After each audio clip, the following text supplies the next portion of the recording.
new here, welcome. If you're not, this is a first video that I'm using this kind of format, and I would love to hear your thoughts. I have not done any talking head videos. It's all been overhead shots of me reviewing Legos or magazines or anything race related that is F1 or IndyCar primarily. I'm open to talking about other racing leagues or mediums, but I just am not as versed in those. I really love IndyCar and I love Formula One, so if you are new here, welcome. If you're returning, welcome back. It has been a minute. Before we get into today's video, I wanted to just give you a background of kind of what's happening in my life and why I took 2 big pauses from making videos. But then we'll go into the Singapore Grand Prix race recap, as well as some of my thoughts and what I am excited to share with you all in the future, and what I'm going to be making this week to get to your eyes and your ears. So a couple of videos ago I did talk about how I just moved. I moved out of the state of Texas, and I had a lot of stressors in my life that took time and energy, and unfortunately I didn't have time to make videos as much as I wanted to, and it really bums me out when I don't get to make videos, because this is like the most peaceful time of my day, but also the most creative. So just know that I really miss making videos, and hopefully now I'm in a place with a new setup and a new space to provide some even better content for you all. That's enough about me. I wanted to make this video about the Singapore Grand Prix that just happened, and I wanted to do a different format. Normally we do the iPad or some sort of digital review, and I've never done a headshot video like this before, and I thought that it would be fun and different. So let me know in the comments if you like this, if you want to see more of this, if there's another type of format that you would like to see. I have a couple ideas about role-playing. It's very interesting because I love ASMR and I love F1, but you don't see a lot of crossover. There are some, and if you are, I would love to collaborate with you or pick your brain. But making it authentic to myself, but also making it traditional ASMR as well, which is what I kind of like this channel to be, is a challenge. So thoughts and comments really do mean the world to me, so let me know what you think. I wanted to also share with you, I'm going to be making a video this week that is talking about the things that I got when I went to Las Vegas. So, as a lot of you know, there's the Las Vegas Grand Prix, and it's coming up pretty soon. I actually got this hat.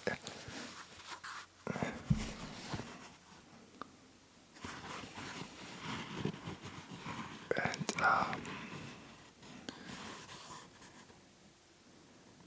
I like it. It says F175 Las Vegas Grand Prix.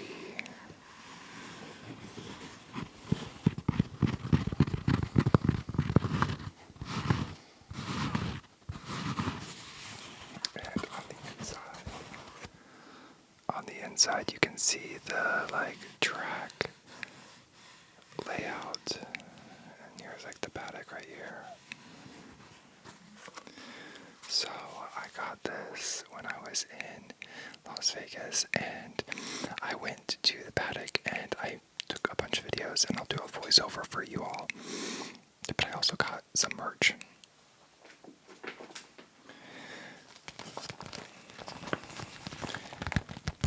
So you'll see what's in this bag as well as my experience in that video. So if you're not already subscribed, make sure that you subscribe so that you can see that. Okay, time for the Singapore Grand Prix 2025 race recap. So before we actually talk about the race, let's talk about the logistics of the race. So I'm reading this off the internet, so if this is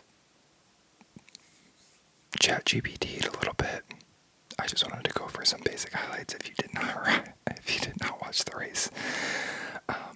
So the circuit is a 4.927 kilometer track with 62 laps. So that's a 305.337 kilometer race distance. Interestingly, the 2025 race was one of the fastest Singapore Grand Prix with no retirements. So that was a first.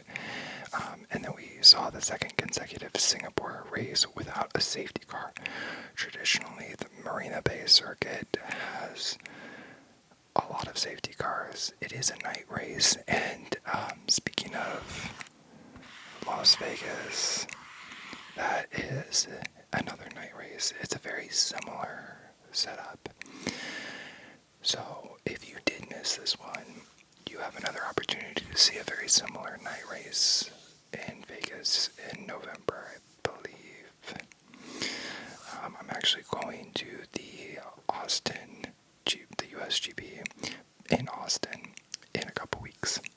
It'll be my birthday, and fun fact, I actually share the same birthday as Charles Leclerc. So, fun little fact there. But we also know that Singapore is super hot, so there's always concerns about driver safety and equipment and cooling packs. According to the internet, for the first time in F1 history, the FIA officially declared the race a heat hazard. Due to extreme ambient conditions. Cockpit temperature was expected to reach a perceived 50 degrees Celsius, so additional cooling measurements, like cooling vest or extra ballast, were allowed and mandated under these rules. We also saw,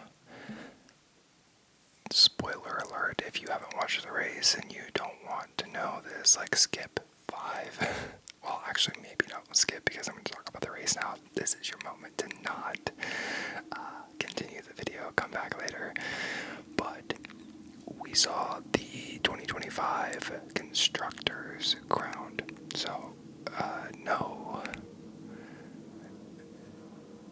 I think that's an airplane. But wait, I don't know if it's picking up.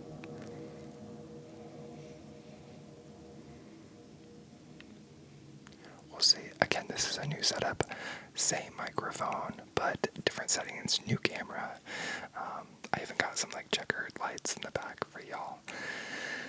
Anyway, we saw McLaren win the 2025 Constructors World Championship, which was not a big shocker.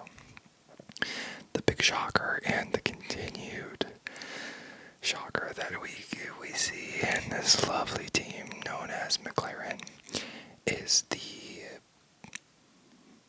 lack of, or just unpredictable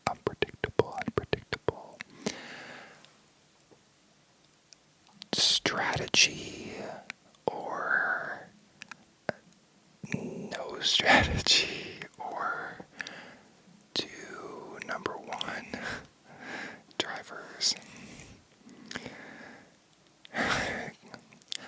If you're a fan of the channel and have watched previous videos I've made, there's no denying that I'm a McLaren fan. I'm a Lando fan. I like Oscar as well, but Lando's my driver, and among other drivers that I really do enjoy as well, but I've always been a McLaren fan, even before Lando and Oscar were on the team. And it's just very frustrating. It's so frustrating to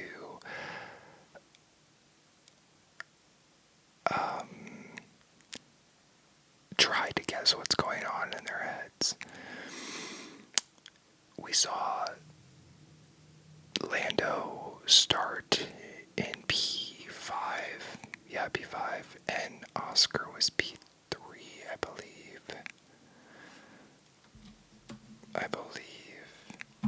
Starting, let's go to qualifying. Yeah, P5, Lando, and then Oscar was P3, Max P2, George Russell P1. So, the first turn,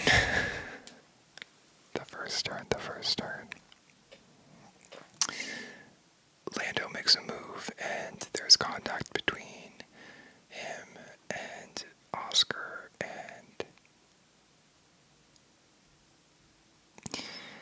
the internet has so much to say. I'm sure you all have so much to say, so leave me a comment and let me know your thoughts on this. I'm not gonna get into like my personal reaction or my personal opinion about that. I do a podcast separately of this, and I get very vocal about my opinion and, use sarcasm, but this is really mainly just kind of a recap. So, all that to say, I think it was a racing incident, and that's my only comment on it. But there was contact, and then the race was kind of boring, to be honest with you. Like, there was some moments, and then there weren't, but there was no safety cars, there was no retirements, and we saw the last 10 laps, Lando starting to potentially make a move on Max,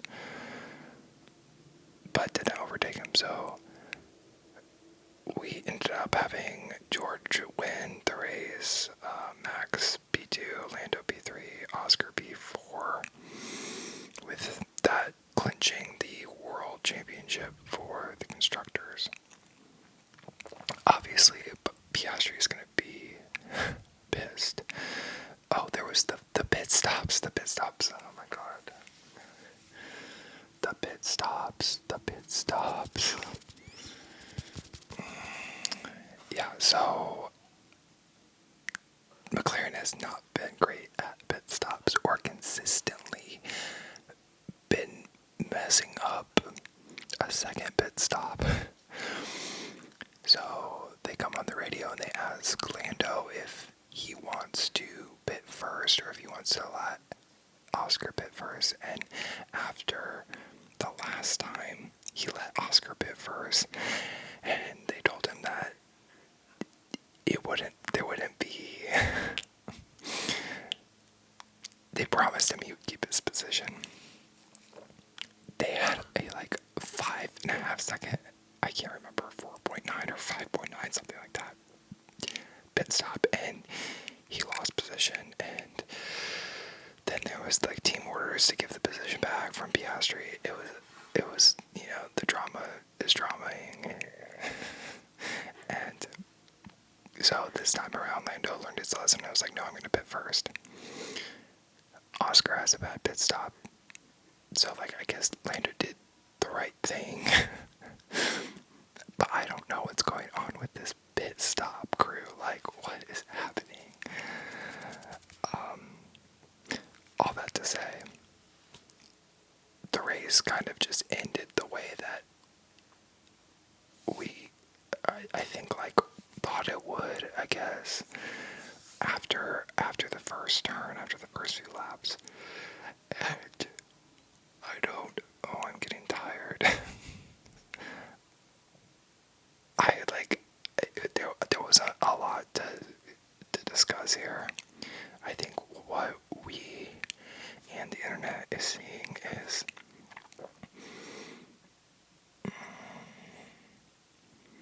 the inner workings of McLaren coming back to bite them.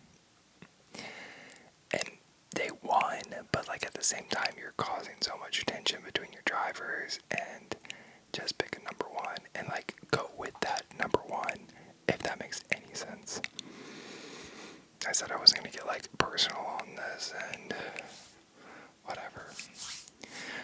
Anyway, we have George Russell P1, Max Verstappen P2, Lando Norris P3, Oscar Piastri P4, Kimi Antonelli P5, Charles Leclerc P6, P7 was Fernando Alonso, P8 was Lewis Hamilton, P9 Ollie Behrman, P10 Carlos Sainz, P11 Isaac Hadjar, P12 Yuki Tsunoda, P13 Lance Stroll, P14 Alex Albon, P15 Liam Lawson, P16 Franco Colapinto, 17 was Gabriel Bortoleto, P18 Esteban Ocon, P19 Pierre Gasly, and P20 Nico Hülkenberg. So that puts us with McLaren clinching the World Championship with 650 points. 650 points. And then Mercedes with 325, Ferrari 298, Red Bull 290, Williams 102, Racing Bull 72, Aston Martin 68, Kick Sauber 55, Haas 46, Alpine 20.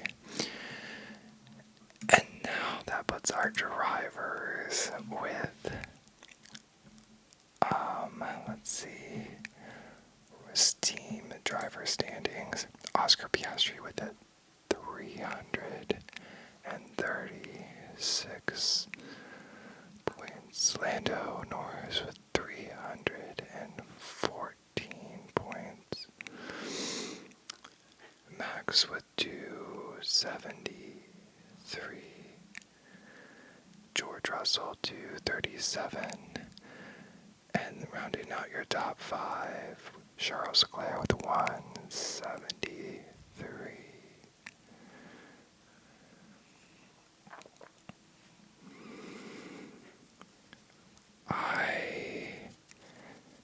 I think, I don't know.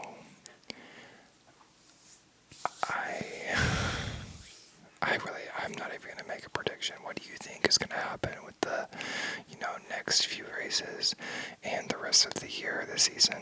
Do you think that it's going to be Oscar, Lando, Max the way it is right now? Or do you think that the McLaren boys are going to end up taking themselves out? Or McLaren is going to end up taking them out in some McLaren fashion? And Max is going to take the championship. I don't know. But I really hope they get it together. I hope they get their pit stop crew to not have any more horrible pit stops. I don't know. At this point, I don't know. Anyway, up next is the United States Grand Prix in Austin, Texas, at COTA, and I will be there. So if you're actually going to be there, let me know. I would love to meet you. I think it would be fun. I'm going to be there. Well, I'm going to be at practice. I've not gotten a ticket to the race. I don't know if I'm going to go to the race. It's just a lot of money, and I went last year all 3 days. I saw this, I got practice, qualifying, sprint, and the race, and it was amazing. But I really enjoy watching it on TV, and being there is amazing, but unless you have really great seats, and depending on the weather, if it's covered, if it's not covered, it's just so expensive. It's honestly cheaper to go to a race in another country, I feel like, than it is to go to one in the United States. So, we'll see. But if you'll be there on Friday, I will be there too, so let me know, and I will try to meet you. I think it'd be fun. Again, I really appreciate all of you being here. If you're not subscribed already, please do that. It does help the channel. Give this video a like. We're almost at 400 subscribers, and that's not a huge number, I know, compared to anything else in the world, but to me it's a big number because I really didn't have a goal of having a number or a following or, a subscriber count, but I was more interested in making videos about F1, specifically an IndyCar, and talk about the things that I already geek out on and find a community of people that also like ASMR. So, I mean, I could have 4 followers or subscribers or 400, and just this entire experience has been really, really great and fulfilling for me. So thank you for being here. Thank you for listening and commenting, and the few of you that I've chatted with. I really enjoy that. It makes me so happy every time I see a new comment. So, yeah. Also, let me know if you like this format, if you want to see more talking head videos like this, because this is also really fun to make. I also wanted to use my new lens right here, and I wanted to use my new camera, obviously. So, next we will have the Austin Grand Prix, so I'll do a recap, probably similar to this, if y'all like it. But stay tuned. This week I'll be doing the Vegas walkthrough and the merch, show and tell. If you have other ideas, let me know, and I'd love to make them. I hope you were able to cross that finish line into relaxation. And until next time.